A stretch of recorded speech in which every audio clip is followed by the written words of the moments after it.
As COVID-19 cases continue to rise, doctors say vaccine immunity might be decreasing, and that's why companies are now working on a new COVID-19 vaccine. So we're taking action for you this morning, getting answers from local experts about what this means for your family and when you could get this new shot.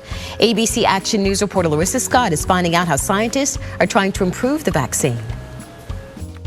So there does seem to be a lot of immune evasion that's associated with these new variants that are coming up. Researchers are seeing more vaccinated people getting COVID-19. It began with a huge Omicron spike at the beginning of the year. We started to see a lot more cases of people getting sick who were actually vaccinated. With even more contagious Omicron subvariants now emerging, preliminary data show the vaccines might not be as protective as they once were. A big concern as another large wave of cases is predicted for later this year. They're seeing a really big outbreak in South Africa, for example, right now with these new BA4 and BA5 variants in their population. And they're seeing pretty large numbers of infection that are occurring in previously vaccinated people. To help limit community spread, vaccine companies are looking to create a new COVID-19 vaccine with rollout intended for this fall and winter. We can kind of predict what may be coming. We've been looking at which areas of this thing like to mutate.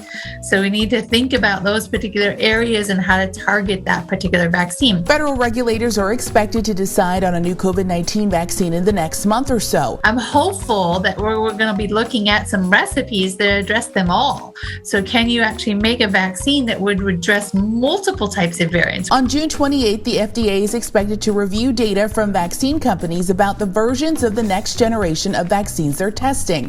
The FDA will make a decision about which type of vaccine the company should make based on what will offer the best protection even in the face of new variants this fall and winter. Health officials say they're looking for vaccines to provide a much longer duration of protection and a higher level of protection. But in the meantime, experts tell us the vaccines we have right now are still preventing most people from getting severe COVID and being hospitalized. They're just becoming successively less effective at keeping everybody from getting infected.